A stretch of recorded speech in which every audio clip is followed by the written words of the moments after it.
얼마 전 13년이나 방송에 선두했었던 그 무한도전이라는 그 예능 프로그램이 종영을 했습니다.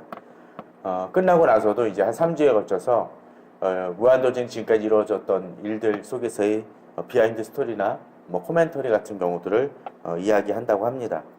사실 처음에 무한도전이 방송이 되어졌을 때 저 또한 아이 보고 저거 못하러 보느냐라고 얘기했을 정도로 좀 슬래스틱 코미디와 말도 안 되는 설정들을 보여주는 그냥 프로라고, 예능 프로라고 생각을 했습니다. 그러나 시간이 지나면 지날수록 나중에 그 차원을 달리하는 모습들을 보여줬습니다. 다양한 시도가 이루어지고 기존의 예능에서는 볼 수 없었던 여러 가지 새로운 시도들을 보여주게 되었습니다. 그것은 단순히 재미만을 추구하는 것이 아니었었고, 어떤 때는 사회적 시각을 보여주기도 했었고, 또 어떤 때는 감동을 선사하기도 했습니다. 근데 그 중에 하나가 바로 그런 것 같습니다.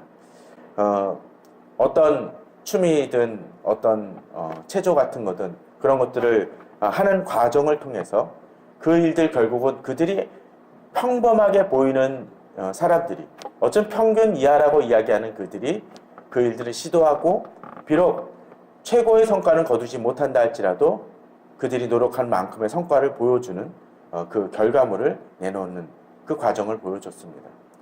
김태호 PD는 그런 이야기들을 합니다.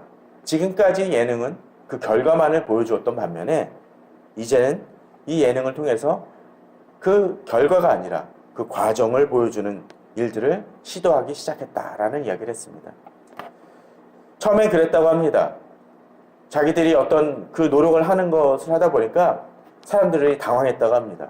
그 중에 멤버 한 명이 와서 그렇게 얘기를 했다고 하죠. 조용히 불러서, 조용히 만나서 얘기를 하는 것이, 지금 이거 횟수를 나가면 우리들이 한 달 이상 뭐 그렇게 노력을 할 텐데 그러면 출연료는 얼마나 받냐, 그럼 편집하고 그러면 한 2주 분량을 받지 않겠냐라는 얘기를 했다고 합니다. 그랬더니 영 불만 섞인 표정으로 돌아갔다고 합니다. 그럴 만도 합니다. 계속적인 노력은 해야 되는데 방송에 나가는 거 딱 2번만 나오게 된다면 아마도 불만이 섞일 수밖에 없을 것입니다. 왜 내가 더한 노력을 해야 되냐라는 생각이 들었을 것입니다. 그런데 처음에 그러한 시도가 한번 끝나고 그것을 통한 감동을 겪고 나서 이제 여러 가지 도전들을 행하면서 그들이 더 열심히 더 자발적으로 그 일들에 참여하게 되었다고 합니다. 아마도 처음 어떤 거는 2주나 3주 정도의 그 노력만 기울이면 됐었지만 나중에 보게 되면 몇 개월간을 노력하는 모습들을 저희는 봅니다. 저는 기억을 합니다. 조정 하는 것을 본 적이 있습니다. 그들이 조정을 하면서 노력을 행합니다. 어떤 때는 춤을 추면서도 몇 달간의 노력을 합니다. 자신의 시간들을 들여서 그 연습을 행합니다. 왜 그러겠습니까? 그들 자신이 그 일들을 통해서 성취감을 느꼈을 것입니다. 또한 그러한 어떤 방송에서 나오는 결과물들만을 넘어서 그 일들을 이루기 위해서는 자신들이 더 수고해야 되는 노력이 필요함을 그들도 깨달았다는 것입니다. 미국의 헐리우드에서도 그런 얘기들이 등장을 한다고 하죠. 유명한 배우들이 계약을 할 때는 아주 소소한 조항들도 있다고 합니다. 몸무게는 예를 들면 70kg면 자기가 그 사람이 80이 나가면 70kg까지 줄여야 되고, 또 이 일을 위해서, 액션을 위해서는 어떤 뭐 쿵우면 쿵우, 태권도면 태권도를 분명히 익혀야 되고, 자동차 칼 액션을 벌일 수 있을 정도로 이 부분을 습득해야만 된다라는 조건을 건다고 합니다. 그것은 무엇이겠습니까? 프로다운 기질이고, 단순히 영화 속에서 그것을 나타내기 위해서 그 과정이나 그 부분의 노력이 들어가야 된다라는 것을 이야기합니다. 그러기에 앞서 얘기했던 무한도전 같은 경우에서 그 결과물 속에서 실수가 있다 할지라도 그 과정을 지켜본 사람들이 있기 때문에, 그 시청자가 있기 때문에 그것은 그 실패마저도, 어떤 땐 실수마저도 감동으로 다가옴을 우리들은 체험했었습니다. 우리들의 모습도 마찬가지라고 생각이 되어집니다. 우리들이 주님 안에서 달려가는 것도 그럴 수 있습니다. 세상은 결과물을 중시합니다. 어떤 사람이 박사학위를 땄다거나 또는 어떤 사람이 그냥 교회를 크게 지었거나 또는 어느 아이가 대학 입시에서 좋은 결과를 낸 것만을 바라봅니다. 그러나 하나님의 사람들은 어떻습니까? 그 달려가는 과정도 중요시 여깁니다. 너무나 자주 반복이 되어져서 제 자신도 이제는 그만 얘기하고 싶지만 미투 운동도 결국은 무엇입니까? 미투 운동 속에서 벌어진 그 일들, 부끄러운 일들은 지금 내가 어떤 모습으로 서 있느냐가 아니라 과거를 어떻게 살아왔느냐 하는 것을 보여주는 것입니다. 오늘 본문 속에서 우리는 그것을 보여줍니다. 바울은 이것은 어떤 것을 얘기하겠습니까? 바로 그 성화와 같은 또는 영화와 같은 그런 어떤 것을 얘기합니다. 우리 구원을 이뤄나가는 작업들이라는 것이죠. 힘써 나가야 될 부분들이 있다라는 것입니다. 이것은 우리가 어떤지 운전면허를 위해서 나중에 몇 점 이상 그 점수를 따는 것만이 아니라 그 과정 속에서의 그 노력과 힘씀을 하나님께서 주목하신다라는 것을 우리에게 말씀하시는 것이라고 이야기할 수 있을 것입니다. 그러면 그것이 무엇입니까? 오늘 본문은 그 측면을 여러 가지로 보여줍니다. 자, 먼저 어떤 것이 있을까요? 본문은 그렇게 얘기를 합니다. 자, 너희가 나 있을 때뿐만 아니라 더욱 지금 나 없을 때도 라고 되어 있습니다. 자, 여기서 우리는 중요한 사실을 알려줍니다. 어떤 것입니까? 지금 이 빌립보 교인들의 구원을 이루기 위해 힘쓸 때 있어서 지금 바울, 그에게 지금 편지를 보내고 그 구원을 이루라고 권면하는 바울이 그들의 잣대가 아니라는 것입니다. 물론 바울이 그들에게 있어서 모범이 되고 표본이 되는 것은 사실입니다. 그러나 거기서 멈추지 않냐고 어떻습니까? 이제 바울이 있건 없건 간에 그들이 그 구원을 그들 자신을 바라보면서 힘쓰고 노력해야 될 부분이 있다는 것이죠. 바울도 그러한 모습들을 종종 했었죠. 그가 감옥에 있거나 없거나 또는 그가 지금 어려운 지경에 있건 잘하건 간에 상관없이 그는 주님을 바라보는 일을 했습니다. 또 주변 빌립보 사람들에게도 그렇게 힘쓰라고 얘기했습니다. 그런 것처럼 지금 바울은 구원을 이루라고 얘기하면서 나 있을 때나 없을 때나 힘쓰라고 되어 있습니다. 그것은 무엇입니까? 세상은 외형적인 모습, 남들 눈을 바라보면서 남들 눈을 속일 수 있다면 다른 것 행해도 된다고 생각을 하지만 바울은 그것이 아니고 진정 그들이 보건 안 보건 간에 우리 기준은 하나님이기 때문에 하나님을 바라보면서 그 구원을 위해서 힘써야 된다라고 이야기하는 것입니다. 우리는 보디빌더나 그런 사람들이 그 자신의 근육을 유지하기 위해서 많은 노력을 기울이는 것을 봅니다. 그런 사람들이 잘 먹는 것이 보통 뭡니까? 저는 잘 모르지만 또 닭가슴살 많이 먹는다고 그래요. 그런데 이 닭가슴살을 먹을 때 있어서 만약 코치가 볼 때, 코치가 보거나 남들 눈이 볼 때만 그것을 먹는다고 한번 쳐봅시다. 그럼 어떨까요? 그저 남들 눈이 보지 않으면 다른 여러 가지 탄수화물이든 빵이든 밥이든 짜장면이든 마구 먹어도 된다라면 이 사람이 자신의 근육을 제대로 관리할 수 있겠습니까? 없습니다. 왜 그렇습니까? 결국 그 먹는 것이 무엇이냐에 따라서 그들 모습이 달라질 것이기 때문에 그렇습니다. 그렇기 때문에 사람이 기준이 아니라 하나님이 기준이기 때문에 그들은 누가 보건 안 보건 간에 힘써야 된다는 것입니다. 또한 본문은 그렇게 얘기합니다. 그럴 때 항상 복종하여 두렵고 떨림으로 라고 되어 있습니다. 그렇습니다. 복종이라는 것은 바로 하나님의 말씀에 대한 복종일 것입니다. 또 두렵고 떨림이라는 것은 무엇입니까? 바울이 지금 있을 때나 없을 때나 너희들이 복종해야 된다는 것을 이야기한다라면, 그것을 그 말에 주목한다라면 이 두렵고 떨림은 바울이 기준이 아님을 보게 됩니다. 그럼 누굽니까? 바로 하나님 아버지입니다. 그렇습니다. 우리가 구원을 이루는 것은 바로 거기에 주목합니다. 우리 자신이 지금 내가 어떤 삶을 사느냐 하는 것은 사람이 주목하는 것이 아닙니다. 하나님이 기준입니다. 많은 그리스도인들이 실패하는 이유 중에 하나는 바로 그것입니다. 사람이 기준이기 때문에 그렇습니다. 교회 공동체 어떻게 보느냐가 중요합니다. 옆에 집사님이 어떻게 보느냐가 중요합니다. 목사가 어떻게 보느냐가 중요합니다. 아닙니다.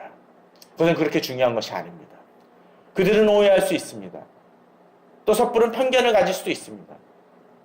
그러나 주님이 어떻게 보느냐에 따라서 나의 삶은 달라집니다. 예전에 다녔던 교회 홍정일 목사님이 하셨던 말씀이 생각이 납니다. 설교 시간에 가끔 그런 얘기를 합니다. 사람들은 나를 칭찬하지만 저는 참 부끄럽고 참 주님 보시기에 아직도 미약하고 죄인입니다라는 얘기를 합니다. 너무나 부끄러워 숨길 수 없다고 얘기합니다. 성도들은 어떻게 느낄까요? 의례적인 표현이거나 또는 에이 목사님 겸손하셔도. 그러나 저도 홍 목사님하고는 분명 차이가 있는 사람이긴 하지만 살아오면 살아올수록 저는 정말 부족하고 자기 없습니다라고 이야기를 하게 되면 하는 그 말씀의 의미를 점점 깨닫게 됩니다. 주변에서는 얘기를 합니다. 가끔 얘기를 해요. 예전에 교회 후배들을 만나게 되면 이런 얘기를 합니다. 아, 쟤는 항상 일관된 모습을 살아왔어. 또 다른 옛날 그 친구들도 그런 얘기를 종종 합니다.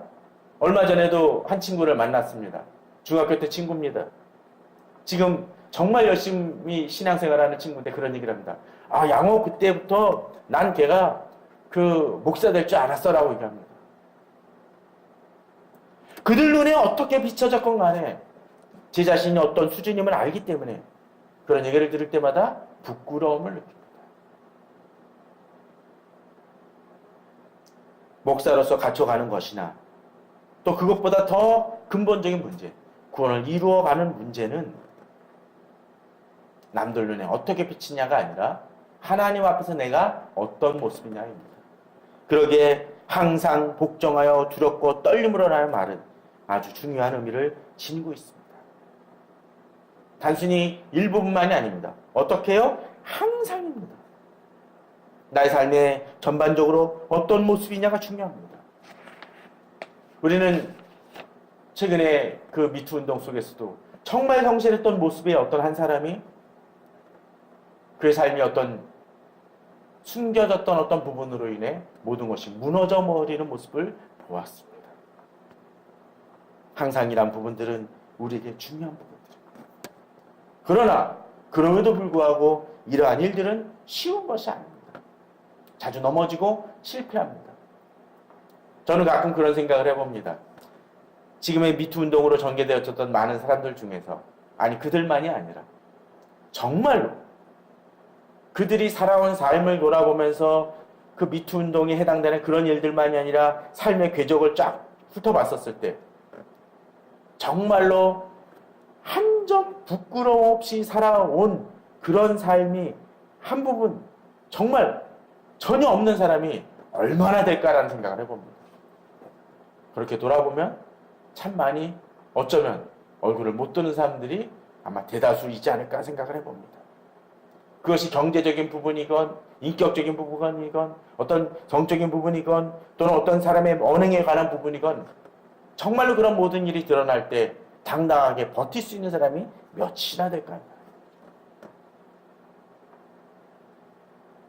그럼 우리도 그렇게 터지면 모든 사람이 다 은퇴하면 끝입니까? 그러나 그런 속에서 우리가 버틸 수 있는 힘이 있습니다. 바로 그 다음 구절입니다. 13절입니다. 너희 안에서 행하시는 이는 하나님이시니 자기 기쁘신 뜻을 위하여 너에게 소원을 주고 행하게 하시나니. 이 말씀을 잘 보시기 바랍니다. 자, 우리는 우리 혼자만 행하는 것이 아니라고 되어 있습니다. 무엇입니까? 너희 안에서 행하시는 이는 하나님이시니 라고 되어 있습니다. 우리만 행하는 것이 아니라는 것이죠. 누가 행하셔요? 하나님이십니다. 나 혼자 살아가는 것이 아니라 하나님이 나의 모든 것을 주관하시며 행하시는 분임을 본문은 보여주고 있습니다.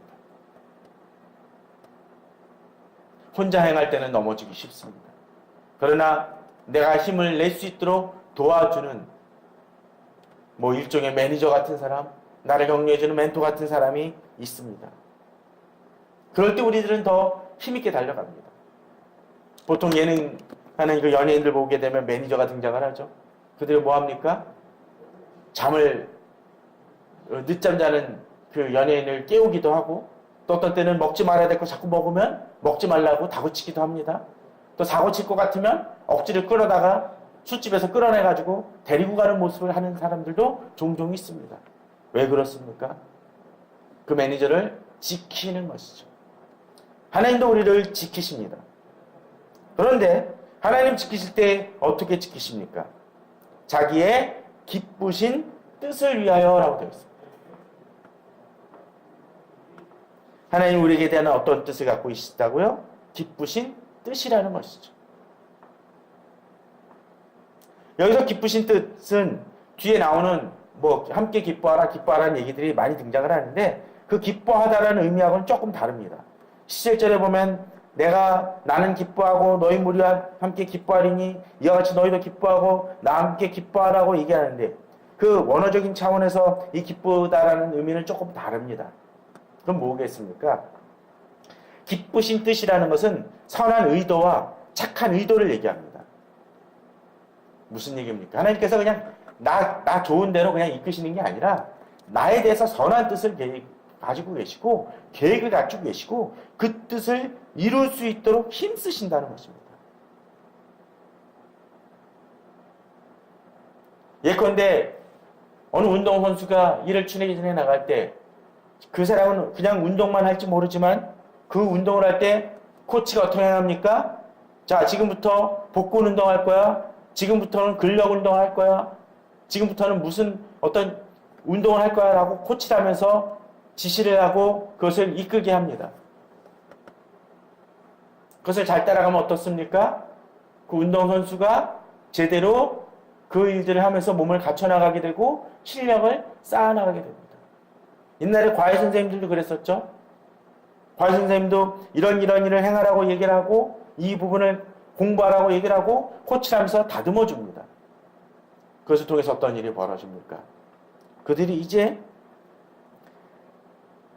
더욱더 그 계획 속에서 그 기쁘신 뜻, 나에 대한 선한 뜻이 이루어지게 된다는 것이죠. 우리는 빌립보서 1장 6절을 기억을 합니다.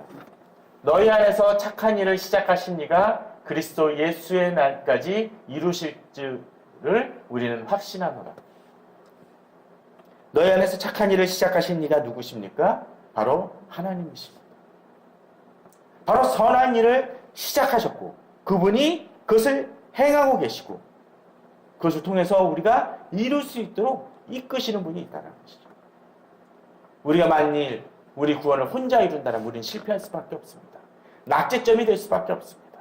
나아가야 될 방향을 알지 못하기도 하고 또 실패에 넘어져서 이제 세상적으로는 비난을 받고 쟤는 끝났어. 쟤는 이젠 더 이상 아니야 라고 이야기하는 평가를 받을지도 모릅니다.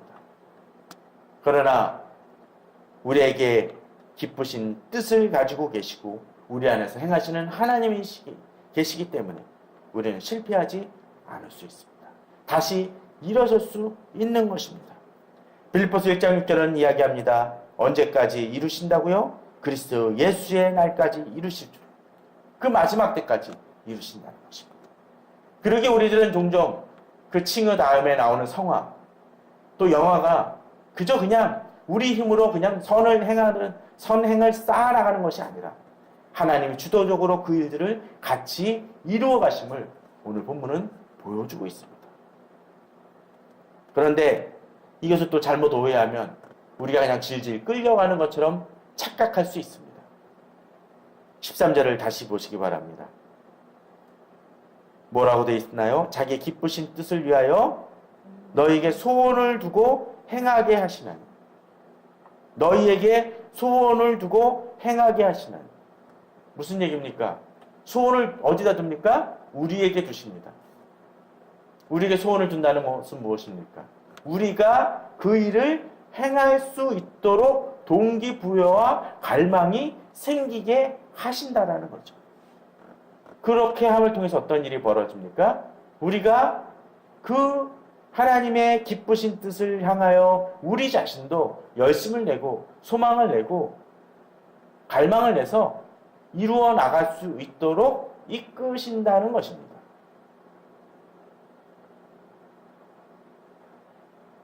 가끔 인터넷에 보면 그런 장면이 등장을 하더라고요. 강아지가 하나 등장을 합니다. 강아지가 등장을 하는데 산책 나갔다가 이제 집에 가자 하니까 주인이 집에 가자 하니까 싫어해요. 그런 행하는 것이 뭔지 압니까? 그냥 발로 버티는 게 아니라 아주 들어넣어가지고 죽은 척 합니다. 주인이 거의 질질 끌어도 그냥 끌려갈 정도입니다. 그걸 보면서 참, 저 개도 참 들어가기 되게 싫어한다는 생각을 했습니다. 우리에게 기쁘신 뜻, 또 우리에게 소원이 없다면 어떡하겠습니까? 기독교인으로서 살아가는 것이 짐이고 그냥 무거운 것에 지나지 않습니다. 그러나 하나님의 뜻이 무엇인지를 깨닫고 하나님이 우리에게 어떤 계획을 갖고 계시는 것을 아는 사람들은 어떻습니까? 주님의 일을 행하고 또 말씀을 보고 기도하는 것이 즐거움이 됩니다. 물론 어떤 때 새벽에 일어나서 기도하고 또 말씀 묵상하는 것이 지겹고 부담이 될 또 있을지 모르지만 마치 운동선수가 자신이 이제 하는 그 일들을 이루기 위해서 비록 고통스럽더라도 그것을 감내하는 것처럼 그리스도인들이 더욱더 주님 말씀을 묵상하고 기도하는 것이 점점 더 기쁨으로 변합니다. 그러기에 저는 이 시대 그리스도인들이 많이 회복해야 될 것이 바로 그런 것들이 아닌가 생각을 해봅니다. 정말 세상에서 자기 멋대로 살아가면서 하나님의 뜻이 무엇이냐라고 묻습니다. 하나님의 뜻은 어떻게 찾아야겠습니까? 하나님께 물어봐야겠죠.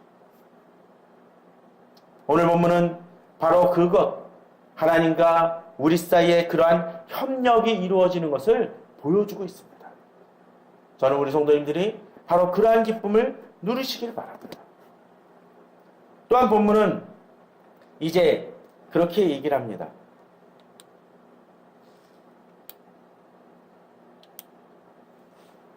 15절입니다. 이는 너희가 흠이 없고 순전하여 어그러지고 거스린 세대 가운데서 하나님의 흠없는 자녀로 세상에서 그들 가운데 빛들로 나타내며 생명의 말씀을 밝혀 나의 다름질 헛되지 아니하고 수고도 헛되지 아니하므로 그리스도인 안에 내가 자랑할 것이 있게 하려 하노라. 곧 흠이 없는 모습을 얘기를 합니다. 그렇습니다. 마치 그런 것 같아요. 얼마 전에 그런 것이 요새 유행한다고 합니다. 알루미늄 호일 있잖아요. 그 알루미늄 호일을 왕창 뜯어가지고 꾸깁니다. 뭉칩니다. 그럼 어떨까요? 꾸깃꾸깃한 자국이 남죠. 그렇죠? 그런데 그것을 점점 더 꾸기고 힘을 주셔서 뭉친다고 합니다. 어떤 때는 망치로 두들겨야 될 때도 있고 벤치로 딱 조여야 될 때도 있을 것입니다. 그런데 그것을 보게 되면 나중에 가서는 마치 쇠구슬처럼 아주 빤질빤질한 모습들이 보여진다고 합니다. 그 쭈글쭈글한 장면이 그런 모습들이 한 군데도 없이 아주 땡글땡글해지는 모습을 보여줍니다. 그러기 위해서 얼마나 노력을 해야겠습니까? 처음에 어땠나요? 흠이 있었을 것입니다. 마치 그런 것 같아요. 까칠까칠한 나무를 대패로 문대고 사포질을 해서 아주 말끔하게 정리하는 것처럼 우리 자신의 그러한 노력이 필요하다라는 것입니다. 우리 자신 분명 흠이 있을 것입니다. 문제도 많을 것입니다. 그러나 주님 앞에서 다듬어짐을 통해서 흠이 없어지게 될 것이라는 것이죠.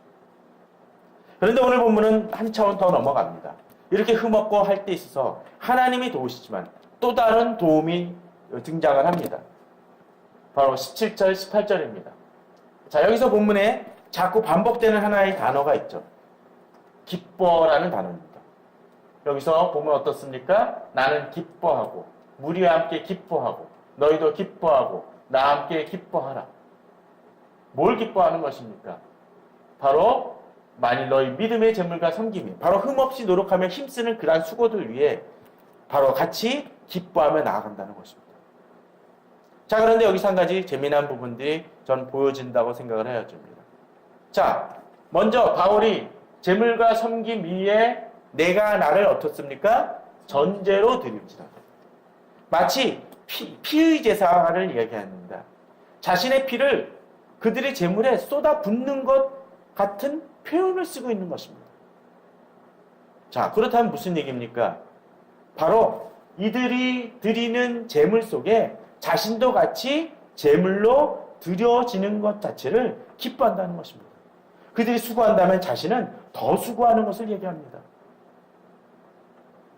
자, 우리가 주님 앞에서 달려갈 때 우리가 하나님이 또한 우리에게 힘주시지만 또한 이 세상에서 우리에게 힘주는 사람들이 있습니다. 특별히 오늘 본문은 바울 같은 영적 지도자를 의미합니다. 이 시대 한국교회의 많은 문제 중에 하나는 바로 이런 영적 지도자, 올바른 지도자가 정말 부족한 데에서 비춰진다고 생각이 되어집니다. 말 잘하는 지도자는 많습니다. 여러 가지 대안을 제시하는 지도자도 참 많습니다. 그런데 그 말하는 것을 그대로 행해 나가는 지도자는 참 드문 시대인 것 같습니다. 저희들이 곧 이제 4월 말에 북포럼도 행하지만 거기서 한국 교회와 신학교를 논하지만 저는 한 가지 우려되는 것은 거기서 진정으로 많은 것을 논한다 할지라도 그것을 실천하고자 하는 의지들이 없다라면, 특별히 저도 패널로 나서지만 패널이나 그 일에 동참하는 사람들이 말만 하는 사람들이라면 그것은 하지 말아야 될 포럼이 될 것입니다. 왜? 자기 희생 없이는 교회와 신학교는 변하지 않을 것이기 때문에 그렇습니다. 우리 자신의 삶도 마찬가지입니다. 영적 지도자가 자기 자신을 전체를 드리는 희생을 보이지 않는다면 이 시대의 변화는 없습니다. 그런 지도자가 있는 공동체는 아름답습니다. 귀합니다. 그것을 위해서 한국교회도 또 우리들도 많은 교회에 그런 지도들이 많이 일어나도록 기도해야 될 것입니다. 근데 또한 본문은 또 한 가지를 보여줍니다. 자, 바울이 기뻐하는데 또 여기서 어떤 사람들이 기뻐합니까? 본문은 이렇게 얘기를 하죠. 너희 무리와 함께 기뻐하리니. 또 뒤에도 너희도 기뻐하고. 자, 누가 기뻐합니까? 빌립보 교인들이 기뻐하는 모습을 보여줍니다. 바울의 편지는 빌립보 교인들에게 한 얘기지만 그 편지를 수행해야 될 그 하나하나의 사람들은 각각 개인일 것입니다. 그런데 이 개인이 그저 한 사람만 있는 것이 아니라 어떻습니까? 그 일을 힘쓰는 그 무리들이 있다는 것입니다. 함께 달려간다는 것이죠. 이 시대 딜레마가 그런 것 같습니다. 경건한 그리스도인은 한두 명 발견을 하는데 경건한 그리스도인들이 모이는 무리는 별로 보기 힘든 것 같습니다. 이것이 필요합니다. 경건한 그리스도인들이 많이 모이고 또 그들이 서로 격려할 때 힘을 얻습니다. 전 주변에 카톡으로도 자주 못 보는 사람이라 할지라도 그런 사람들을 종종 봅니다. 그러다 보니까 서로 격려하고 힘을 냅니다. 지칠 때 위로하기도 하고 밥을 사주기도 하고 격려를 합니다. 또 기도 부탁도 합니다. 그것을 통해서 혼자가 아니다라는 것을 깨닫습니다. 그렇습니다. 말씀을 마무리 지며 우리는 그것을 보았으면 합니다. 우리는 우리 구원을 이루어야 됩니다. 힘써야 됩니다. 복종하기 두렵고 떨림으로 일어나가야 됩니다. 그러나 그 일들을 하나님은 우리 자신에게만 그냥 맡기고 방치하시는 것이 아니라 하나님 우리에게 소원을 두고 또 그것을 이룰 수 있도록 우리를 이끄시는 코치 역할, 주도적인 역할을 행하십니다. 또한 그 일을 행함에 있어서 우리 자신만이 아닙니다. 이 세상 속에서 우리를 이끄는 지도자를 주셨고 또 좋은 공동체를 주셨습니다. 그러게 서로 격려하며 그 구원을 이뤄가야 될 것입니다. 그것을 위해서 서로 기도하며 힘을 내며 힘써 나가는 우리들 되기를 주님의 이름으로 축원합니다.